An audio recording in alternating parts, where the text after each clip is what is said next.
Hello. രാവിലെ അല്ലിക്കുട്ടിനെ സ്കൂളിൽ വിട്ടിട്ട് അമ്മയുടെ കൂടെ ഞാനും പോന്നു കേട്ടോ പെരിന്തൽമണ്ണയ്ക്ക്. എനിക്കിവിടെ കുറച്ച് സാധനങ്ങൾ വാങ്ങാനും അങ്ങനത്തെ അല്ലറ ചില്ലറ പരിപാടികളൊക്കെ ഉണ്ടായിരുന്നേ. അപ്പോൾ അമ്മയുടെ ക്ലീനിങ് ഒക്കെ കഴിഞ്ഞ് അമ്മേനെയും കൂട്ടിയിട്ട് നേരെ സഫാ ഗോൾഡിക്ക് വന്നു കേട്ടോ. എൻ്റെ കമ്മലൊന്ന് റെഡിയാക്കാനുണ്ടായിരുന്നേ. പക്ഷെ അവിടെ നിന്ന് നടക്കാത്തതുകൊണ്ട് പിന്നെ കിനാത്തിയിൽ പോയി അവിടെയൊക്കെ സെറ്റാക്കി കേട്ടോ. അത് കഴിഞ്ഞ് പിന്നെ നമ്മൾ തിരിച്ച് ഷോപ്പിൽ വന്നു. ഇനി നമുക്ക് ഡീക്കാത്തലോൺ പോകാനുണ്ടായിരുന്നു, പക്ഷെ അവിടെ നിന്ന് ഒന്നും കിട്ടിയില്ല കേട്ടോ. പിന്നെ ഞങ്ങൾ മിസ്റ്റർ DIYയിൽ കയറി. അവിടെ അമ്മയ്ക്ക് കുറച്ച് സാധനങ്ങളൊക്കെ വാങ്ങാനുണ്ടായിരുന്നു. അപ്പോൾ ഞാനും പിന്നെ അല്ലിക്കുട്ടന് 2-3 ടോയ്സൊക്കെ മേടിച്ചിട്ടുണ്ടായിരുന്നു കേട്ടോ. ഹൈപ്പ് കണ്ട് കയറിയതാണ്. ഞാൻ ഇന്ന് ഫസ്റ്റ് ടൈം പോവാണ് കേട്ടോ. പക്ഷേ അതിന് വേണ്ടിയൊന്നും എനിക്ക് തോന്നിയില്ല. ചിലപ്പോൾ ഇനി ഈ ഔട്ട്ലെറ്റ് ഇങ്ങനെയാണോ എന്നറിയില്ല. എനിക്ക് എന്തായാലും ഭയങ്കര വലിയ കാര്യമായിട്ടൊന്നും തോന്നിയില്ല. അത് കഴിഞ്ഞ് പിന്നെ ഞങ്ങൾ ജാംജൂമയ്ക്ക് പോകാമെന്ന് വിചാരിച്ചു. അപ്പം വിശന്നുകൊണ്ട് തന്നെ ഫലൂഡ നാഷന് കയറിയിട്ടുണ്ടായിരുന്നു കേട്ടോ.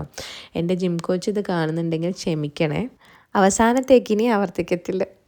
അങ്ങനെ അതൊക്കെ കഴിഞ്ഞ് പിന്നെ ജാംജൂം കയറി കുറച്ച് സാധനങ്ങളൊക്കെ മേടിക്കാനുണ്ടായിരുന്നു. അതൊക്കെ മേടിച്ചിട്ട് പിന്നെ അവിടെ നിന്ന് ഇറങ്ങുമ്പം അതിൻ്റെ അടുത്ത ഒരു ചെറിയ കട ഉണ്ടായിരുന്നു. അവിടെ നിന്ന് നമ്മൾ അമ്മയ്ക്കൊരു ഷൂവും കൂടെ മേടിച്ചിട്ടുണ്ടായിരുന്നു കേട്ടോ. അമ്മയുടെ ജിമ്മിലിടുന്ന ഷൂ കേടായിട്ടുണ്ടായിരുന്നു കേട്ടോ.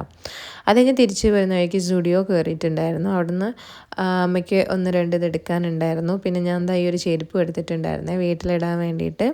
അത് കഴിഞ്ഞ് മാക്സിലാണെങ്കിൽ ഒടുക്കത്തെ ഓഫറായിരുന്നു കേട്ടോ. പിന്നെ അവിടെ ഒന്ന് കയറി കറങ്ങി. ഈ ബാഗ് ഞാൻ കുറേ നാളായി നോക്കിയിട്ടിരുന്നു. അത് ഫ്ലാറ്റ് 50 കിട്ടിയപ്പോൾ അതും മേടിച്ചു കേട്ടോ. അങ്ങനെ അല്ലിക്കുട്ടനെ ഷോപ്പിലിറക്കി. പിന്നെ അവിടെ നിന്ന് ഞങ്ങൾ ഓട്ടോ വിളിച്ച് സാധനങ്ങളൊക്കെ ആയിട്ട് വീട്ടിലേക്ക് പോവാണ്.